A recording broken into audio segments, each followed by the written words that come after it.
started. Good evening and welcome to the Art Deco Society's UK webinar with Kevin Trickett and your part two. We're very excited to have you all here with us today. I'm Lorna McCulloch. I'm the Art Deco Society Rep Coordinator and your webinar host for this evening.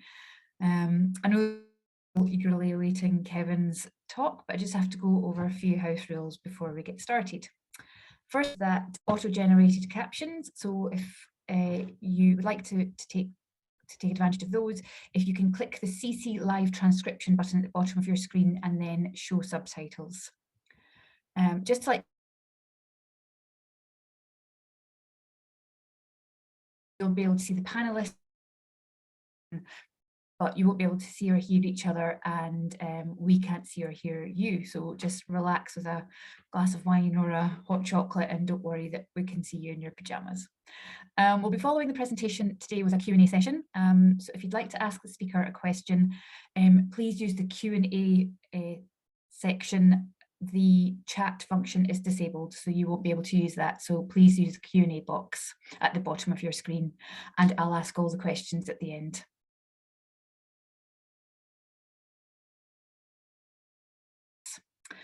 So that's it for house rules.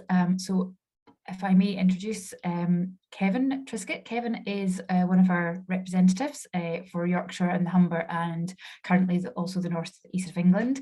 He is the president of the Wakefield Civic Society and has written 3 guidebooks on the architecture of the city, as well as chairing the Yorkshire and Humber Association of Civic Society.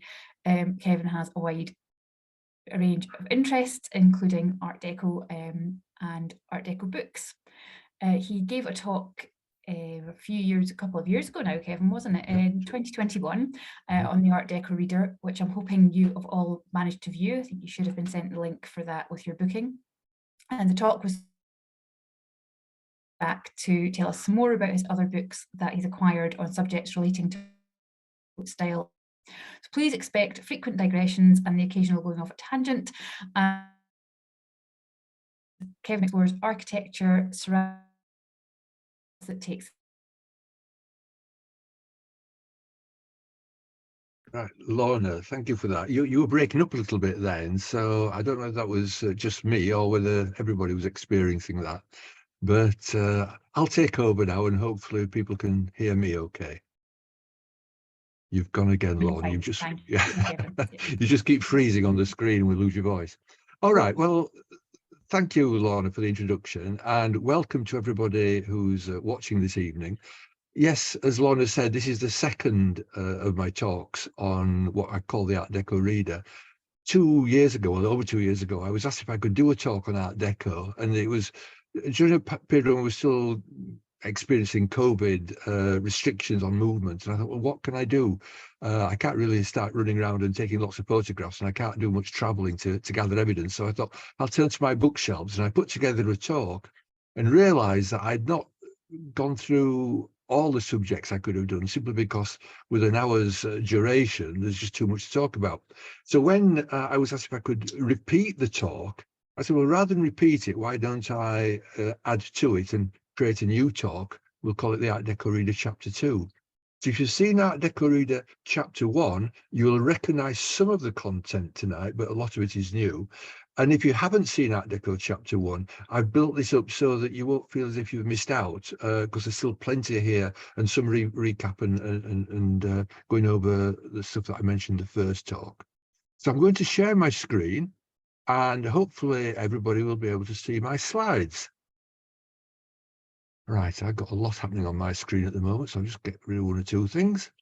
So, as you heard, this is the Art Deco Reader. I'm Kevin Trickett, and this is, as we say in the trade, Chapter 2. Now, first of all, for those of you that don't know me, I recognise some of the names who've been logging on, but not everybody will know me. I grew up in the 1950s and 60s in Wakefield, and that's pertinent to this because people sometimes say to me, why do you like Art Deco? And it's really difficult to explain why I like it, but I think partly because it's familiar. Growing up in the 50s and 60s, my grandparents, my aunts and uncles, friends I visited, had furnishings which would have been created in the Art Deco period, or the Art Deco style, at least post-war. So it's a very familiar design. And I think that's partly why I warm to it now and find it so comforting, if you like. My background in my career was in public administration and the civil service, but in 2002, I was asked if I'd become president of Wakefield Civic Society, something I'd been involved with since the mid-80s, and I'd been on the committee since 1990. And that really started to make me think about architecture and design, which of course gives me some insights now into the background to Art Deco. I've also been the chair of the Yorkshire and Humber Association of Civic Societies, so I'm the regional rep, if you like, regional chair for civic societies. I've been doing that since 2011. And now I'm the rep, both Yorkshire and Humber and North East, temporarily at least, for the Art Deco Society UK. I talk a lot. I write, not as much as I would like to. I thought when lockdown started, I had ample time to do lots of writing, but in fact, I became busier than ever, and I do take photos. Not very professional, maybe, but good enough for what I need. And I do have a website at bronzemind.com, but if you do have a look at it, bear in mind I haven't done any writing on it for a couple of years or more. So in this talk, I want to get under the skin of Art Deco, sort of dig down into what it means. And again, I've probably got enough material for an Art Deco Reader Chapter 3, Lorna, if you're listening, if you want to book me again. I'd like to say a little bit about the style of Art Deco, but also a little bit about the period of Art Deco, because the two things sometimes get a little bit confused. Art Deco is definitely a design style, and it's a very visual style, although we could also talk about the music of the period, which of course is more than visual, and we can talk about literature, we can talk about ideas and philosophy, but tonight I'm going to concentrate mainly on the design style. And I think also, if you like the design style, it's possible to surround yourself by Art Deco artifacts, whether reproduction or original, and, you know, on the occasion, at least on high days and holidays, maybe live it up a little and enjoy the lifestyle by surrounding yourself with the music, the books, the furnishings, the fashions of the period. Now, we talk about the Roaring Twenties, and we mean the 1920s. And it's, you know, 100 years on, and the 20s seem to be roaring again, but perhaps not in the way we might have hoped. The Art Deco is associated with the 1920s and the 1930s, although by the 1930s, in terms of architectural styles, I think we moved more into the modern and then the streamline. And I might say a little bit about the difference later on. And then into the 1940s, Second World War, people weren't really spending a lot of time doing new designs. They were focused on other things. So the design style persisted, and it came back quite strongly after the war. And in fact, it still endures today. And you do still see the Art Deco style being introduced into new buildings occasionally. Certainly if you're furnishing a restaurant or a cafe, you might accentuate the Art Deco period. But what was the genesis of Art Deco? Did it start in the 1920s, or did it start before? And if it did start in the 20s, where did it actually start in the world? So my approach in terms of researching this talk is to think it more or less like E.M. Forster, the epigraph from his novel Howard's End: only connect, draw the connections. And if you are a bibliophile like me, you'll read a book and you'll see a reference, and immediately that will set you off looking for another book and then another book and so forth. And that's very much what has happened with my research for this talk, because although I agreed to do it at the end of last year, when I started reading through what I was going to talk about, I kept ordering more books. So it's been a bit of chasing my own tail to catch up. And I've got lots of books I am not even touching tonight. So if you're ready, in the words of Mrs. Dalloway, what a lark, what a plunge, we'll dive in. Now, doing your research, if you're new to Art Deco, you'll want to know where to start, and you'll need a good Art Deco handbook, something which explains the period, the style, and what to look for. And there are many of these around, but we need to bear in mind that nobody was talking about Art Deco during the period of Art Deco. In fact, it was really this book by Bevis Hillier, published in 1968, which coined the term Art Deco. And he took it from the name of an exhibition in Paris in 1925. And it's only retrospectively looking back at the period that you can perceive that there was a change in emphasis in the way things were designed, whether it was architecture, furnishings, or fashions. So we really need to thank Bevis Hillier for coining the term Art Deco. And Art Deco is very much a catch-all expression today. There are purists who would stand in front of a building and you might say, oh, that's Art Deco. And they say, actually, no, it's modern, or it's streamlined, or it's Bauhaus, or et cetera, et cetera, et cetera. And let them get on with it, is my view. I'm a generalist. Anything from the 1920s and 30s that looks like Art Deco, for me, is good enough Art Deco. Yes, you can see there's a change in emphasis where we go for something very beautiful and decorated and associated with luxury and expensive to something that's more easily reproduced, machine made, made for the masses, where the applied decoration is stripped off, and then into the streamlined era where people wanted to go faster, and so slippery curves were introduced. This is the original publication of that book. Mine's the 1985 edition. It's been reprinted a number of times, so the original one is here. And when I gave this talk 2 years ago, I found a copy on Amazon, and it was £35. I couldn't find one this time, so there are non-circular on Amazon now. Should you wish to go and have a look, you might get the later one, but you won't get the original one. Now, I'm a member of the 20th Century Society, and some of you may have watched me interview Andrew Murray from the 20th Century Society last night on another webinar. And they produce a magazine every 6 months. And in this particular one, there was an essay from Bevis Hillier looking back at the impact, I suppose, he had in an essay called Art Deco Revisited. So if you're a member of the Art Deco Society, dig that magazine out. If not, I think you can buy back copies if you so wish. Here's another manual, if you like, handbook by Alistair Duncan. It's about A5 size, it's compact, it's got a lot of information in, as has Bevis's book before. This was published in 1988, but mine's a reprint. And these books do get reprinted from time to time, but never be shy of buying secondhand. Go on the ABE Books website or Amazon. You will find books related to the period or talking about the period. As I say, Art Deco is a catch-all term. There are many, many words that are used to describe different facets of Art Deco. And here are just a few: French decorative, geometric, modern, international, streamlined, liner style, houses that look like ocean liners, functionalism, Bauhaus, neoclassical revivalist, something which happened in the 1930s with a lot of public buildings. They have this sort of Georgian look to them. Modern, sometimes with the E added, modernist, brutalist, concrete, very visible, Werkbund, dedicated to improving industrial design, Russian constructivism, cubism, vorticism. All these different words are applied to different aspects. And as I say, it can be intimidating, but don't let people beat you up about this. Just call it Art Deco and move on. Now, the origins of the Art Deco style, as per Bevis Hillier's book, were really this exhibition in Paris in 1925. And I always have to take a run at this, but the Exposition des Arts Décoratifs et Industriels Modernes was the name of the exhibition. And there are still circulating images and artifacts from the exhibition.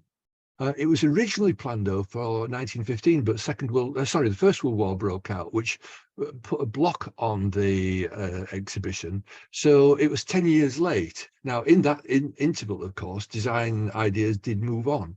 So I'm not saying that you got in 1925 would have been displayed in 1915, but people were already thinking in new ways about design by the time of the First World War. The theme for the 1925 exhibition was the modern, and it was meant to showcase the best of French design, but it was an international exhibition. So countries had pavilions from around the world.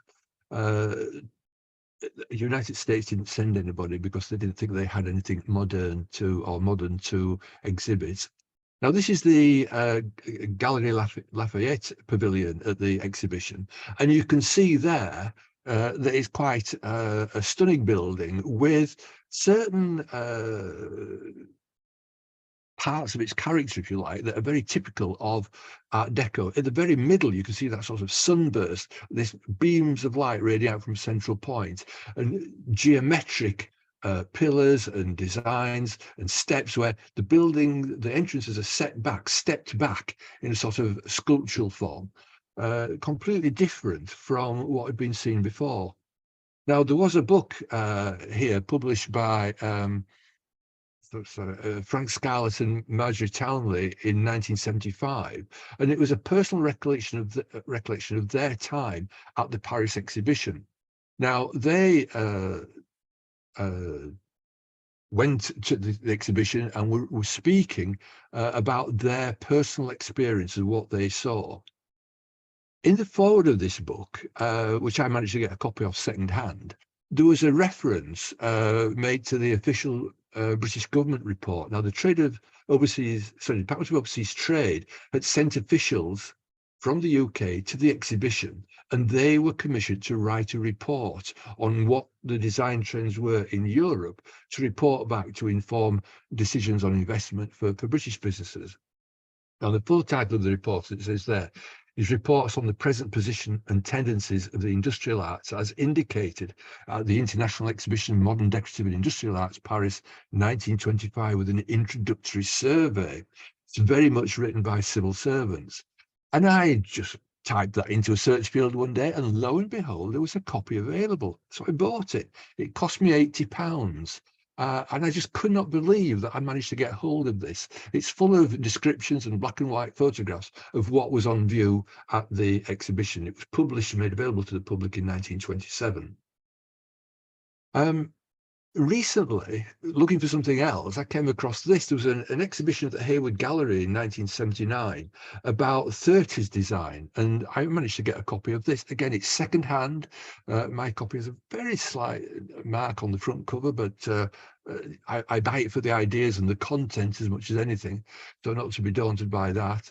And this is the exhibition catalogue. It's full of black and white photographs of everything that was on display and some text. Now, I particularly like this one because it mentions a chap called Percy Metcalfe, who probably none of you will have heard of, because we certainly hadn't heard of him in Wakefield. And yet he was born in Wakefield in 1895. And then he went to the Leeds School of Art as a teenager and probably never came back to Wakefield. But he became quite a well-known sculptor and artist of his day. And here is sculpting a monumental lion in stone.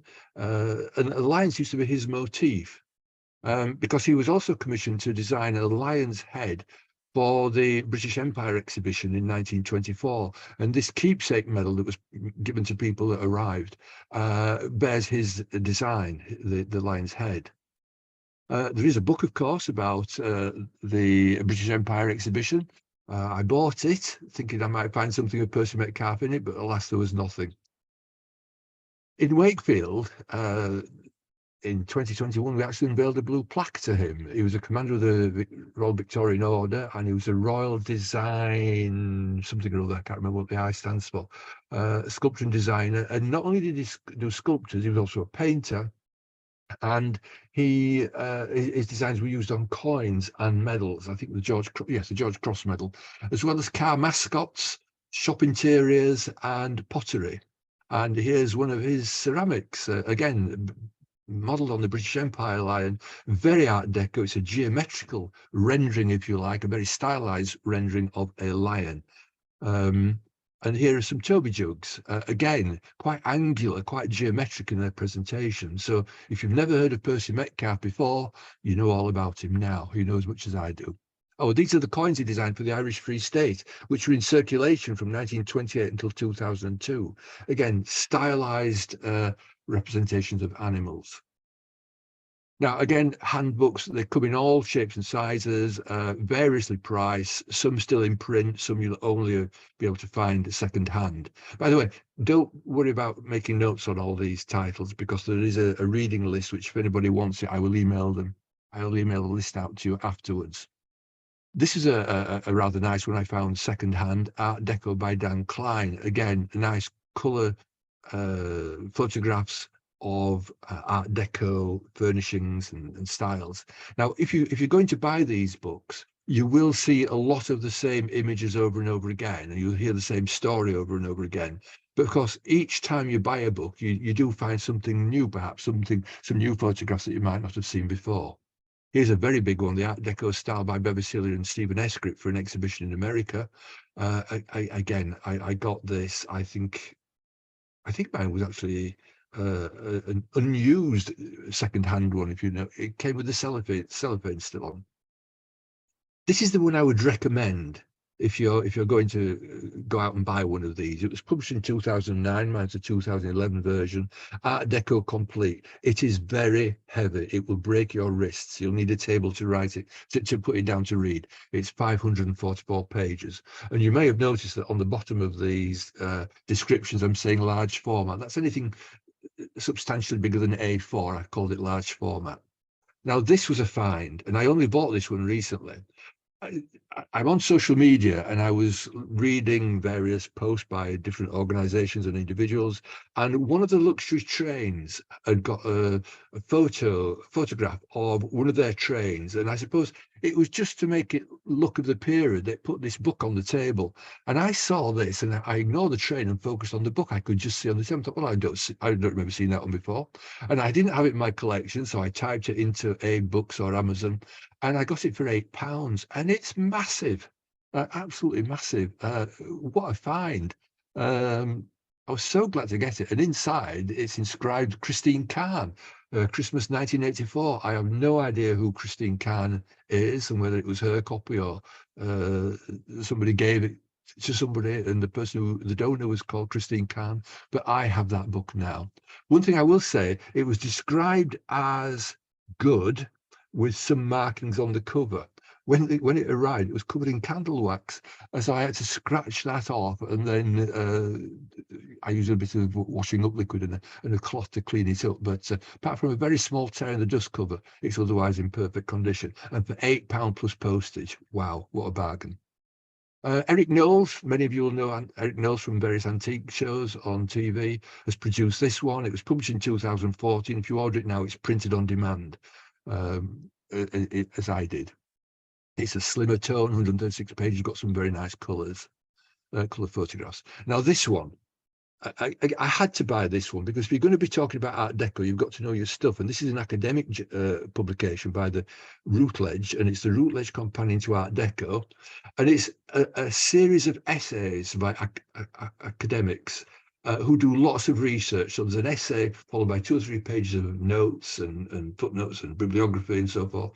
But it's a fascinating book talking about Art Deco and the origins of Art Deco. It's an American book, so it's got a lot about America, but there is also some English Art Deco. I couldn't believe the price. It's gone up slightly since, but it's currently trading at £205. So think about it seriously. You're going to buy it. Amazon have got it at 150. I paid less than that. I scouted around and found something. I managed to buy it for £119. But there is a paperback coming out according to Amazon, and it'll be, I think, £38 in December. So you might want to wait for the paperback. But it is full of really serious stuff. And if you're a serious researcher, you've got serious interest in Art Deco, I recommend this one to you. This is a lovely book. Art America Goes Modern: The Rise of the Industrial Designer. It's the Museum of Fine Arts in Boston. It's again got some lovely colour photographs and descriptions about individual designers and how they contributed to architecture, furnishings, and porcelain and so electrical stuff and so forth. Now, you might not think this is anything to do with Art Deco, and okay, it's not. Treasures from the National Trust. You think of the National Trust and you think Georgian, Victorian, but there are bits of Art Deco in these properties. And in fact, this book does actually have 2 mentions of Art Deco in the entire book, but I just had it on my shelf and I thought, I'll have a look and see if there's anything Art Deco in there. And if you're going around these stately homes of England, you're likely to see examples of Art Deco, possibly in picture frames, maybe in art, certainly in the kitchens, and I'm not quite sure what's happened there. I'll bring my presentation back. Sorry, hopefully you can see that. You'll find it in the kitchen and the bathrooms, because as plumbing was renewed and replaced in the 1920s and 30s, electricity was rolled out. They were using styles of the period. So let's find the art in Art Deco. A book here, 50 Art Deco works. It's got a picture on the front, very typical. You'll see this sort of artwork associated with Art Deco all the time. 50 Art Deco works of art you should know by Julie Kiefer.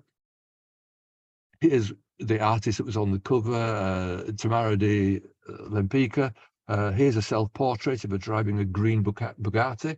Her real name was Tamara Rosalia Gurvik-Gorska, if that's how you pronounce it, better known as Tamara de Lempicka. She was a Polish painter, and very often her works are used. I was in a pub in Halifax, which is an Art Deco theme going on. The walls were liberally festooned with her prints.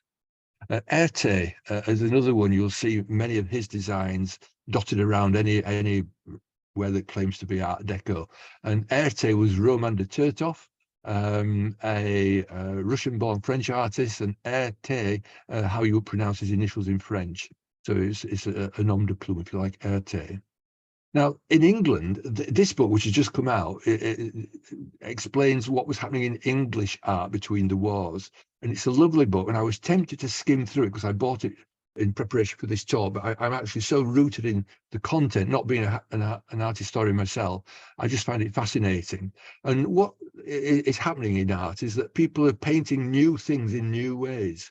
So the style is changing. It's no longer the romantic era of the Victorians. We've moved on. We're painting tube trains. We're painting ships and railway trains and things that you couldn't have painted before. And of course, if you're an artist sitting in one of these vehicles when it's moving at speed, you're seeing the landscape in new ways.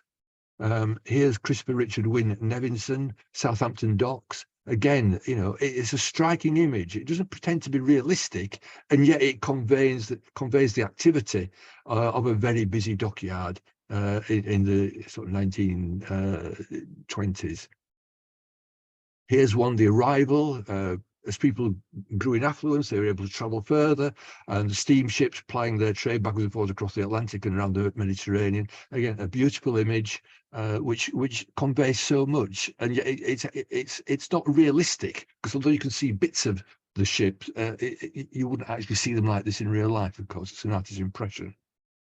And then this one, first searchlights at Charing Cross, it's First World War, but if that was on a travel poster, you would just say, oh, that's Art Deco.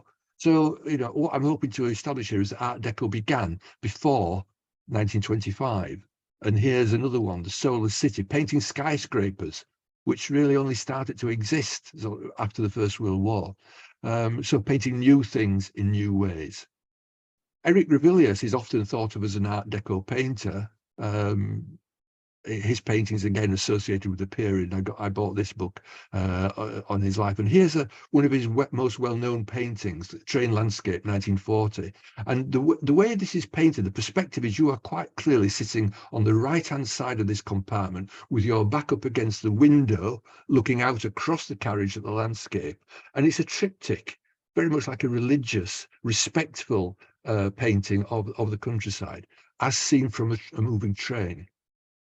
This is a book on golden age of graphic art and illustration. It's a history of the period and how graphic art changed and developed. And again, I think that's an Erte image on the front.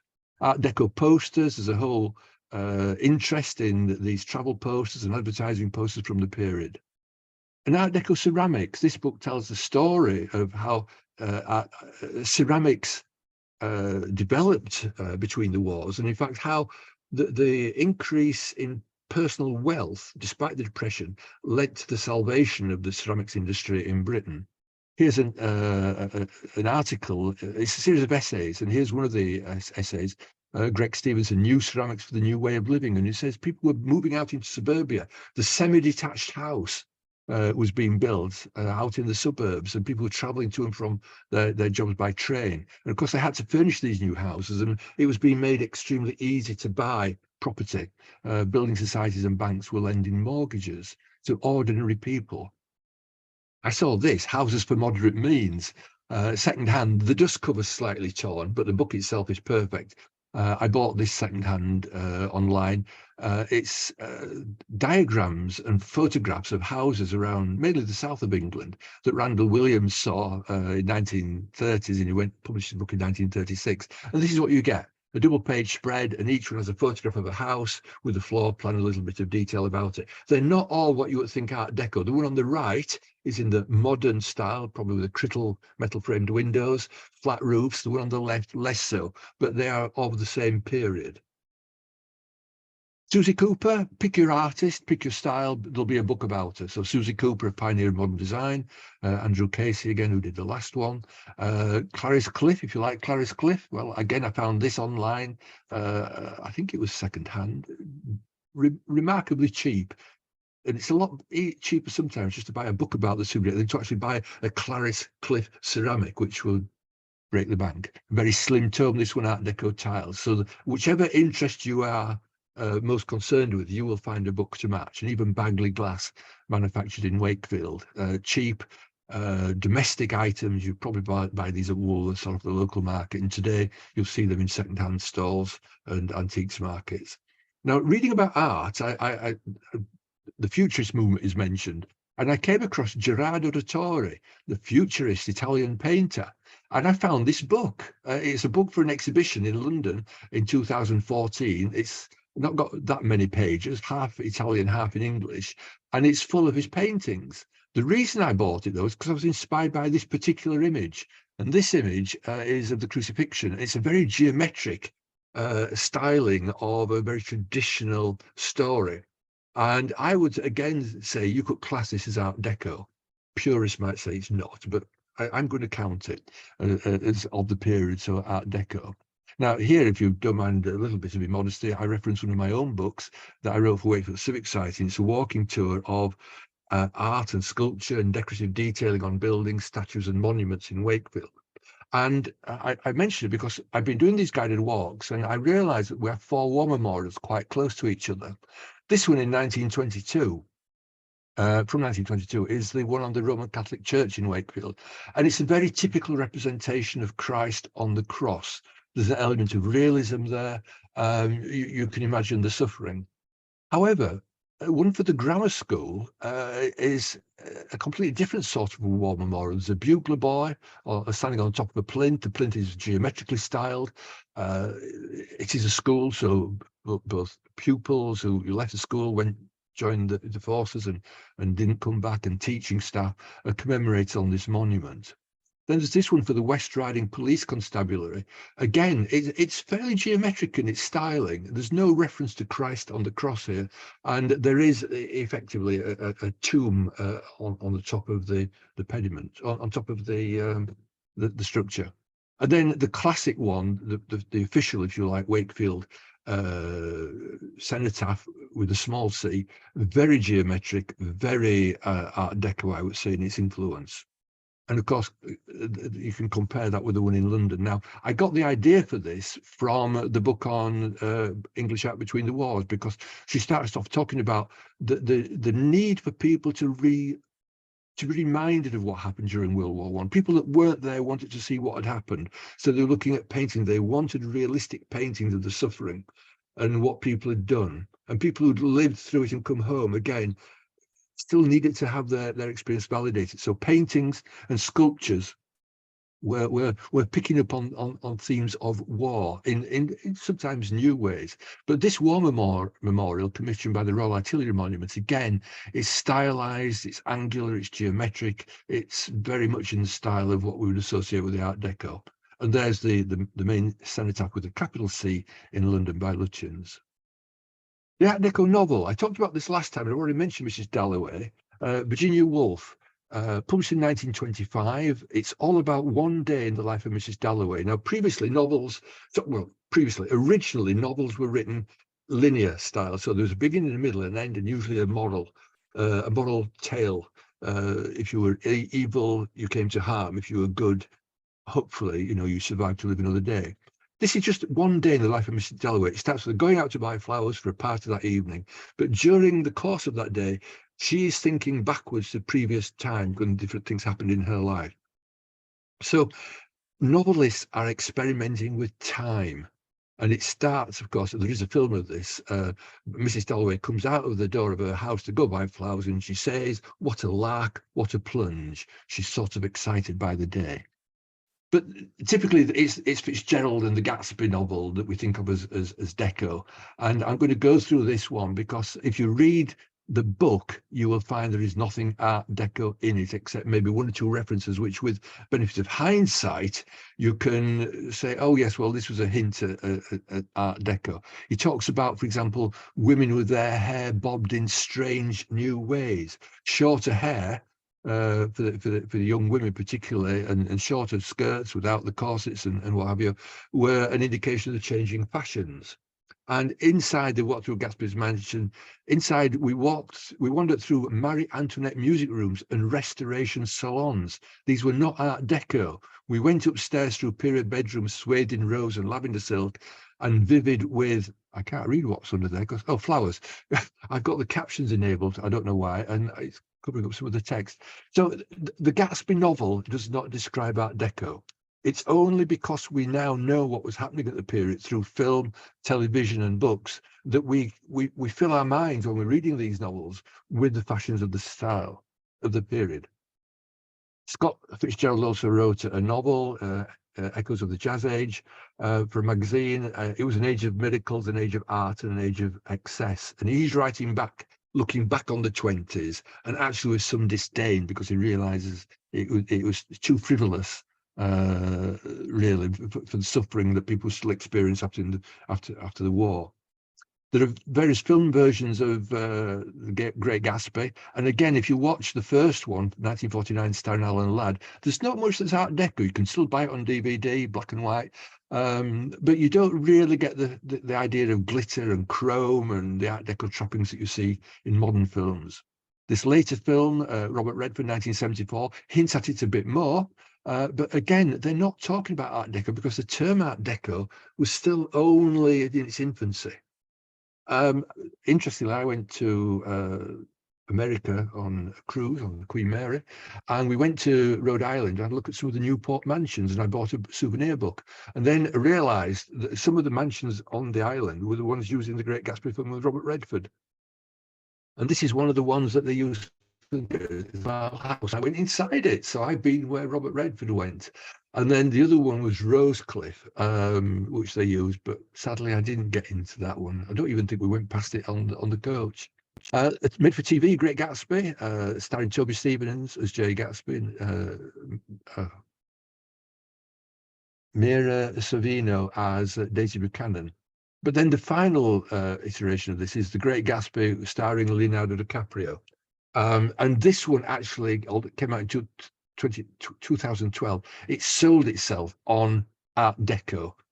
All the trailers for it were very much promoting Art Deco, so it shows how times have changed. The selling point for this film was as much the Art Deco as the story.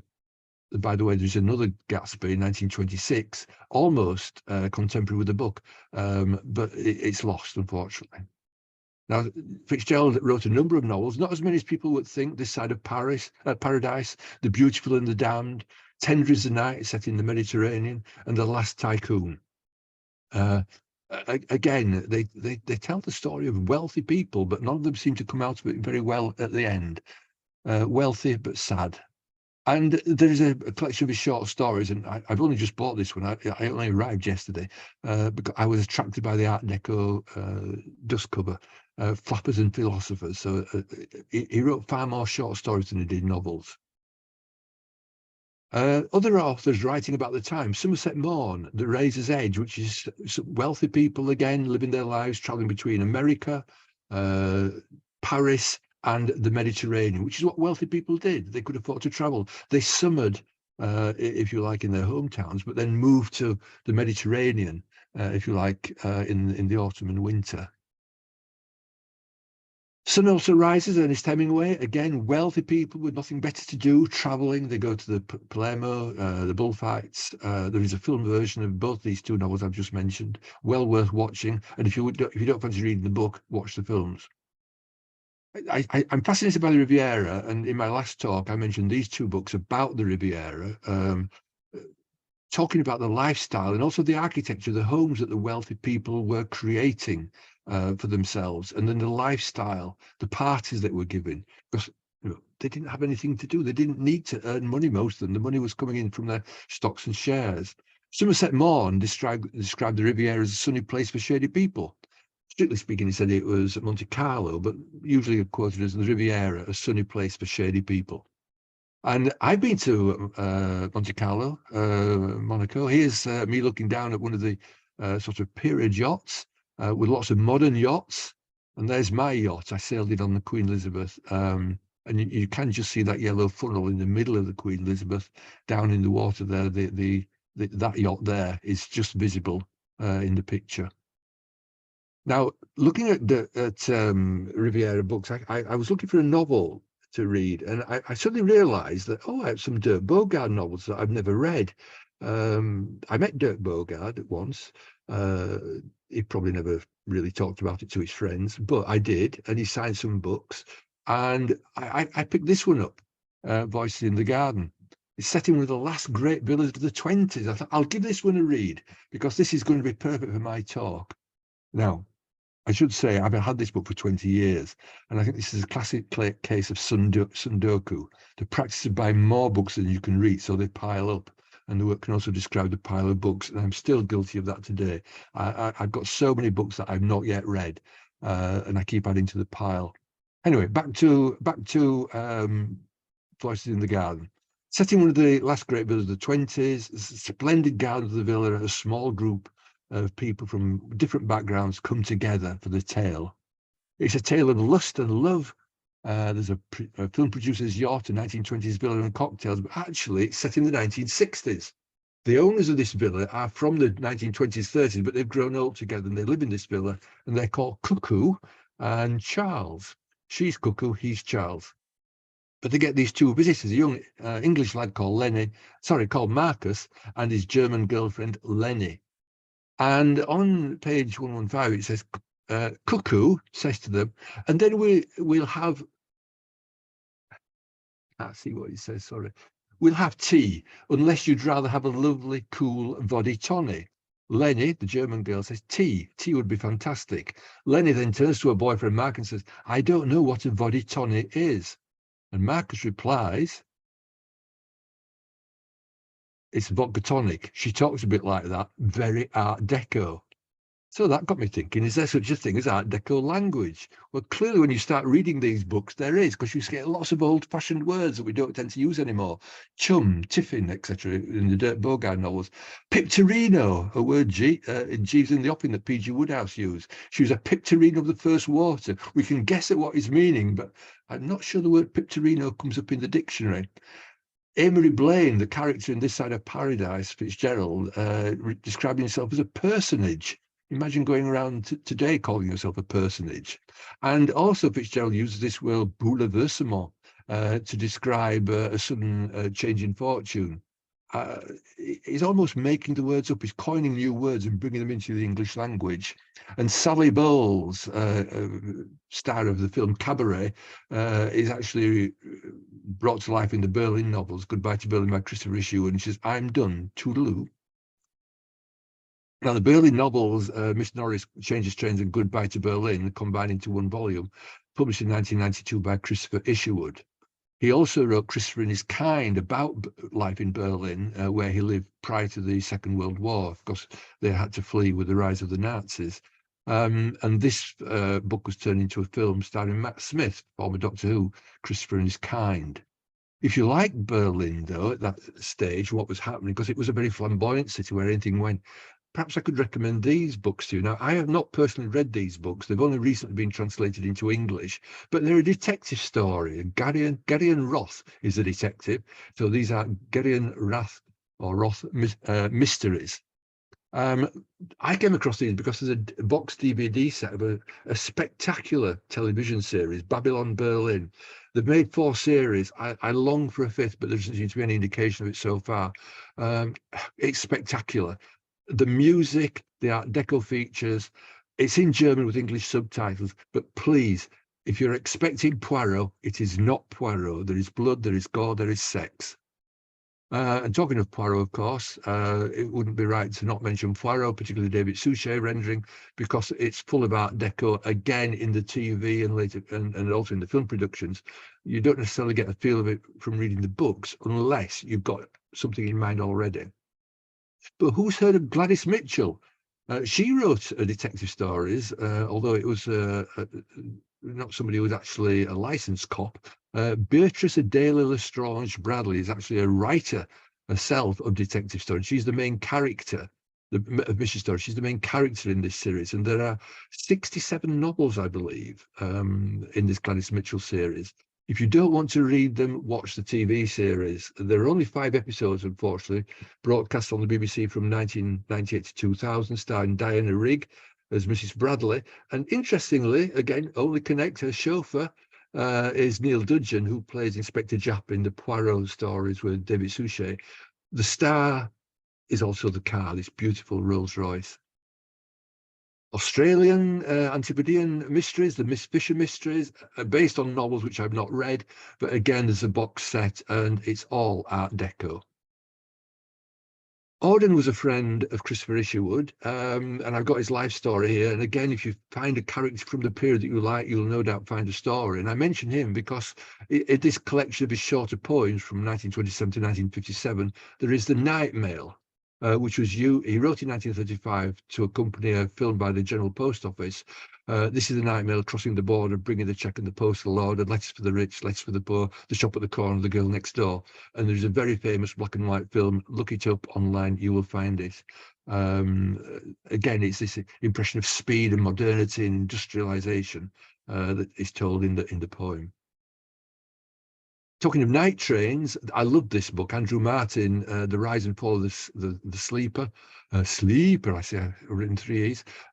He talks about how difficult it is now to retrace your steps on the night sleepers in the style it would have done at one time. And he tries to travel along some of the routes that the sleeper trains used to run. And then boat trains, a fairly new book, Martin Pring, The History of Boat Trains and how they connected with the ships to take people on their adventures. If you're traveling by train, you probably encounter the London Underground. Joshua Abbott and Philip Butler, Philip's one of the Art Deco Society Committee, produced this last year, Tube Station Anthology 1924 to 1961. And then later, Joshua Abbott and Ryan Trower produced this earlier version, 1900 to 1933, both came out last year. And there's also a nice Art Deco map. And the XX and the YY were meant to be where I put in who produced them, and I obviously forgot to do that. So it's available. You can buy it from, again, online. And it's got all the places of interest that are Art Deco architecture on the map for you to explore on foot. Now, exploring on foot may be a bit difficult if you're traveling an entire county, but I came across this Motor Tours in Yorkshire by Mrs. Rodolph Storwell. Actually, Maud Margaret Key, but she took her husband's name, published in 1909, and she travels around Yorkshire taking photographs and writing essays in a slightly haughty language, which is fun, in what appears to be an open-top car. She gets to Hull and is frustrated by the fact she can't get her car onto the ferry because it wasn't designed. But I'm sure the good people of Hull will find a way in future to allow us to take a car, particularly a large car, onto the ferry. And there's another one here by H.V. Morton, In Search of England, motor tours around England to explore history and heritage. And this has been reprinted so many times. It was published in 1927, but my copy is 1932. So imagine yourself traveling along in something like this. Isn't that a grand car? It's not mine. So, well, actually, it is. I do own that car. It's a Matchbox car, which I went out and bought specifically so I could put a photograph of a car, something like this. I bought it from an antique shop for £2. And when I got it home, along with 2 or 3 others, I discovered on my shelves I've got a Matchbox Toys collector's book. So again, you can find a book on anything. If you like old cars, Monte Carlo or Bust, this is the book of the film. The film came out first, and this is the book of the film, published in 1969, and it's got, of course, all these 1920s classic cars doing the Monte Carlo Rally. And here's a still from the film showing, lots and lots of these cars. Of course, it's a silly story, but it's fun if you like looking at old cars. I also found this in the antique shop, English Country Houses by Vita Sackville West. She was touring around the country, talking about the country houses, and I thought she's bound to have said something about Art Deco because it was published in 1945, but alas, she doesn't like modernity, so none of them get a mention. She writes it up in one sentence. The mise-en-scène. We think about Deco and we think about these modern houses and fashions, but in fact, you know, the people were living in houses which go back much longer. The long weekend, Adrian Tinniswood, the house party, these were happening in established houses, Georgian Victorian houses. A nice book here, Country House Camera, plots what was happening in country houses through the period. And the last section is about the Art Deco period, the 20s and 30s. Some of the houses, of course, around the countryside are Art Deco. Eltham Palace is perhaps the most famous, but Castle Drogo in Devon and Upton House and Gardens, when you visit, you're actually visiting as if there's a country house party in session, but they've all stepped out into the garden while you wander around the house. And Colton Fishacre in Devon, another National Trust property, is worth a visit, although I personally haven't been there, but again, it's Art Deco. I found a Punch magazine from 1930 at the antique shop for £7. And I thought, why not? And then I found another one from April 1923. So that one is 100 years old and it's now in my dining room. The adverts, of course, are very typical of the period. Lovely adverts, very fashionable, showing the styles again, showing the prices. £475 doesn't seem a huge amount today, but of course it would have been for a car in the 1920s. HMV, go on your yacht and make sure you take your record player.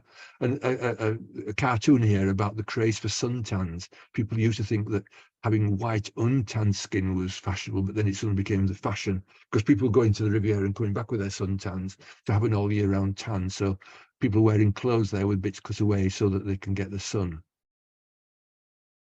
MGM, the movies, don't miss the fact here that the Hollywood was influencing what people were buying and what people were wearing.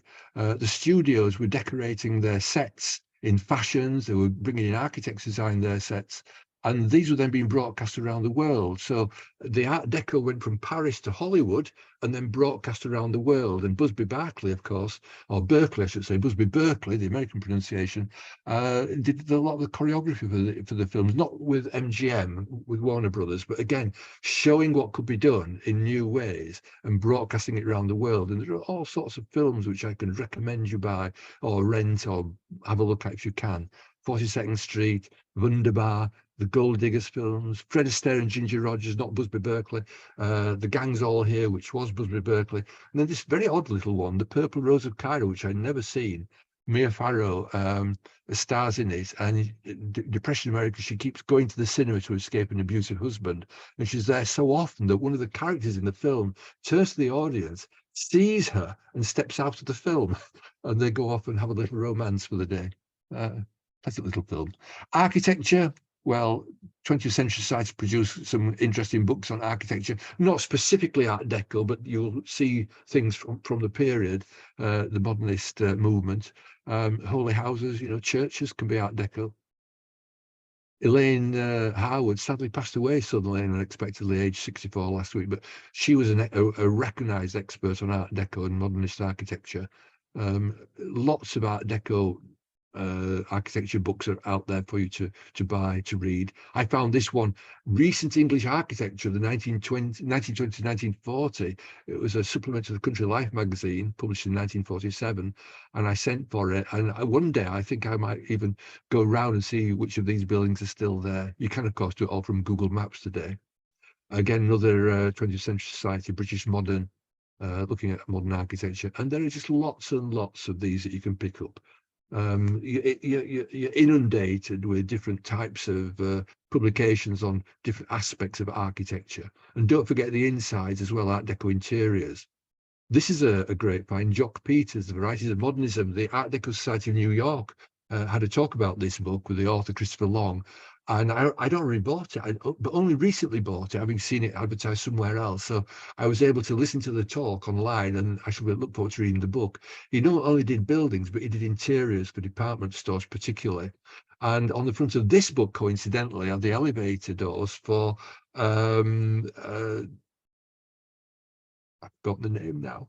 Bullock Wilshire, the department store in Los Angeles. And those lift doors were copied and used in an episode of Poirot. Oh, it's there. It is. Look, I should have clicked. Live Doors, Bullocks, Wiltshire, Department Store, 1929. And then another one, Henry Delcroix, 2017, published this, and they are sketches rather than photographs. His sketches, they are paintings, and there are 48 colour plates. Anything Goes, Biography of the Roaring Twenty, Lucy Moore. It's an American history, but it's still fascinating. And it starts off with Al Capone, of course, and then moves on. What was happening alongside the developments in architecture and fashion in the 1920s. Art Deco was a lifestyle. Well, I hope you've seen that from looking at various aspects of the things I've covered here. You can find Art Deco anywhere. Architecture, furniture, interiors, transport, fashion, jewellery, accessories, glassware, art, music, all that jazz. In fact, Art Deco architecture was at one time called Jazz Moderne before Art Deco was coined. It doesn't have to be new. This is my retirement gift to myself when I gave up my day job, since the people I work with, I nearly swore then, never had a collection. So I treated myself and bought this lovely Alessi tea and coffee set. It's brand spanking new, but it's in the Art Deco design. An occasional little treat on a heritage railway. Pretend for the day that you're back in the 1920s. Well, I think it's time for a cocktail. I don't know about you. I've got some books, of course, on how to make the perfect cocktail. Tequila Mockingbird is actually cocktails with a literary twist. Everyone is a joke on an aspect of literature. Tequila Mockingbird. If you'd like a copy of the reading list, you can or ask me a question, just email me on info@itbroadensthemind.com. Itbroadensthemind.com, always one word. And you can find me on Twitter @Mr. Trickett. And there we have it. Thank you for listening. That was a whistle-stop tour.